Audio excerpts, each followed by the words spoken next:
তোমরা যারা ক্যালকাটা ইউনিভার্সিটির আন্ডারে 7 সেমিস্টার রাষ্ট্রবিজ্ঞান অনার্স কোর্সের ছাত্রছাত্রী আছো, তোমাদের জন্য আজকের ক্লাস খুবই গুরুত্বপূর্ণ। আজকের ক্লাসে তোমাদের ডিএসসিসি 16 পেপারের 100% কমনযোগ্য সাজেশান এবং সিলেবাস নিয়ে আলোচনা করব। তোমাদের কোয়েশ্চেন প্যাটার্নটা তোমরা প্রত্যেকে জানো, তাও একবার মনে করাবো তোমাদের। 5 নম্বরের প্রশ্ন থাকে, 10 নম্বরের প্রশ্ন থাকে, 20 নম্বরের প্রশ্ন থাকে। 5 নম্বরের প্রশ্ন 100 শব্দের মধ্যে লিখতে হয়, 10 নম্বরের প্রশ্ন 150 শব্দের মধ্যে লিখতে হয়, 20 নম্বরের প্রশ্ন হচ্ছে 500 শব্দের মধ্যে লিখতে হয়। এবং কটা কি লিখতে হয় জানো? 5 নম্বরের 3টে, 10 নম্বরের 2টো এবং 20 নম্বরের 2টো। এই হচ্ছে তোমাদের কোয়েশ্চেন প্যাটার্ন।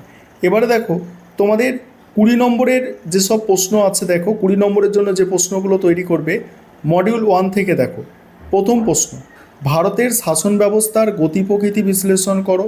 তার সঙ্গেই আছে জননীতির ওপরে রাষ্ট্র, বাজার এবং নাগরিক সমাজের প্রভাব কিভাবে পড়ে তা আলোচনা করো। তারপরের প্রশ্ন, ভারতের শাসন ব্যবস্থায় জননীতি নির্ধারণ ও বাস্তবায়নের ক্ষেত্রে সমতা ও সুযোগের মূল সমস্যাগুলি আলোচনা করো। তারপরের প্রশ্ন, ভারতের নগরায়নের ফলে সৃষ্ট প্রধান চ্যালেঞ্জসমূহ। সেখানে আছে বিশেষ করে দারিদ্র্য, পরিবহন এবং আবাসন সমস্যাগুলি বিস্তারিত আলোচনা করো। পরের প্রশ্ন হচ্ছে Jawaharlal Nehru national urban renewal মিশনের মূল লক্ষ্য, বৈশিষ্ট্য এবং সাফল্য মূল্যায়ন করো।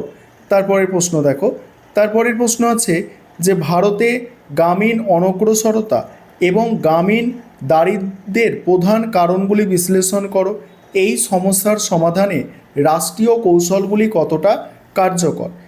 তারপরে দেখো পরের প্রশ্ন আছে যে স্বাধীনোত্তর ভারতে পল্লী উন্নয়নের বিতর্ক, প্রকৃতি ও কৌশলগুলি আলোচনা করো। নেক্সট প্রশ্ন, ভারতে পল্লী উন্নয়নে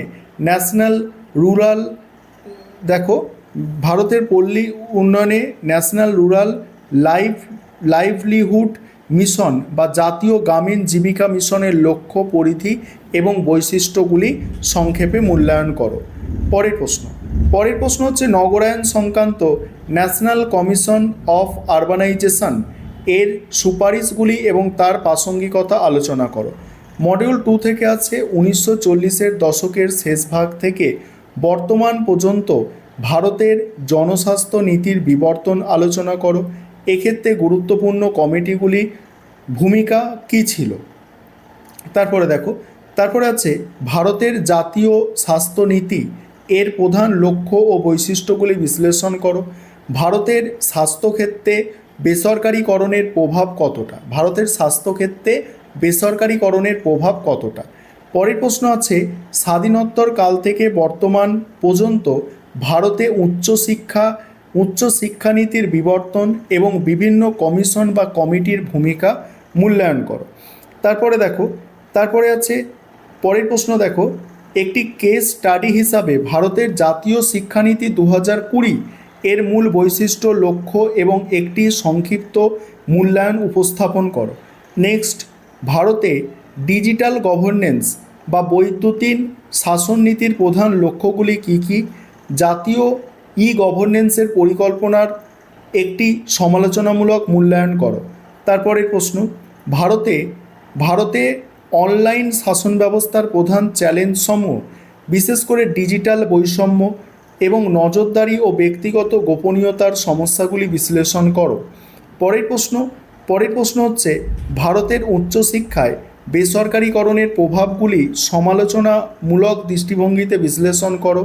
এটি কি শিক্ষাগত সমতা ও সুযোগের নীতিকে ব্যাহত করছে। তারপরে নাগরিক অংশগ্রহণ বৃদ্ধি এবং সরকারি কাজের স্বচ্ছতা আনয়নে গভর্নেন্স বা বৈদ্যুতিন শাসন ব্যবস্থার ভূমিকা ও সীমাবদ্ধতাগুলি আলোচনা করো।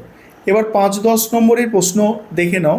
তার আগে একটা বিষয় তোমাদের বলবো, তোমাদের জন্য অনলাইন কোচিং ক্লাস শুরু হয়ে গিয়েছে, বহু ছাত্রছাত্রী অ্যাডমিশন নিয়েছে। তোমরা যদি কেউ অ্যাডমিশন নিতে ইচ্ছুক থাকো বা আমাদের থেকে স্টাডি মেটেরিয়াল অর্থাৎ PDF নোটস কিনতে চাও, তাহলেও তোমরা যোগাযোগ করতে পারো। তবে আমাদের পলিটিক্যাল সায়েন্সের স্টাডি মেটেরিয়াল এখনও রেডি নেই, সময় লাগবে। তাই পরের প্রশ্নগুলো দেখো। মডিউল 1 থেকে আছে প্রথম প্রশ্ন, জননীতি প্রণয়নে রাষ্ট্র বাজারের ভূমিকা, জাতীয় নীতির ক্ষেত্রে সমতা ও সুযোগের ধারণা, নগর বৃদ্ধি এবং নগর উন্নয়নের মধ্যে পার্থক্য, তারপরে ন্যাশনাল কমিশন অফ আরবানাইজেশন এর মূল গঠন ও উদ্দেশ্য। নেক্সট আছে ভারতে নগরায়নের পরিবহন এবং আবাসন সমস্যার একটি সংক্ষিপ্ত রূপরেখা।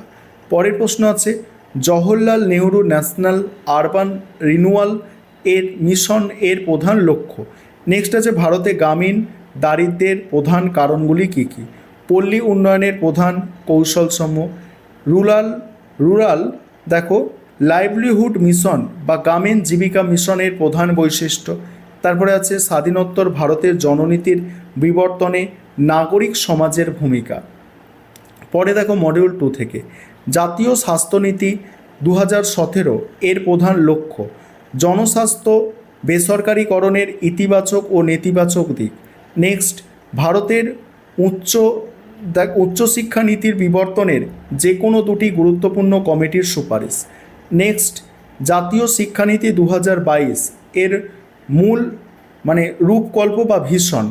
উচ্চশিক্ষায় বেসরকারীকরণের ফলে সৃষ্ট চ্যালেঞ্জ সমূহ। নেক্সট আছে ডিজিটাল বৈষম্য কাকে বলে। ডিজিটাল গভর্নেন্সের স্বচ্ছতার গুরুত্ব। ই গভর্নেন্স এ নজরদারি ও ব্যক্তিগত গোপনীয়তার দ্বন্দ্ব। জাতীয় ই গভর্নেন্স পরিকল্পনা 2006 মূল বৈশিষ্ট্য। ডিজিটাল শাসন ব্যবস্থায় নাগরিক অংশগ্রহণের উপায়সমূহ। এবার তোমরা সিলেবাসটা দেখে নাও, আমি স্ক্রল করে যাচ্ছি। আর তোমাদের 5টা পেপার আছে, 5টা পেপারেরই সিলেবাস যথেষ্ট বড় এবং পেপারগুলো যে খুব সহজ তা নয়। তাই তোমরা যারা পেড ব্যাচে অ্যাডমিশন নিতে ইচ্ছুক আছো অবশ্যই তোমরা যোগাযোগ করতে পারো, কারণ এই সেমিস্টার অনেক ভালো করে পড়তে হবে, তবেই ক্লিয়ার করতে তোমরা পারবে। ঠিক আছে, সিলেবাস দেখো, সিলেবাস দেখলেই বুঝতে পারবে যে অনেকটা বেশিই পড়াশোনা তোমাদের কিন্তু এই সিলেবাসের জন্য লাগছে।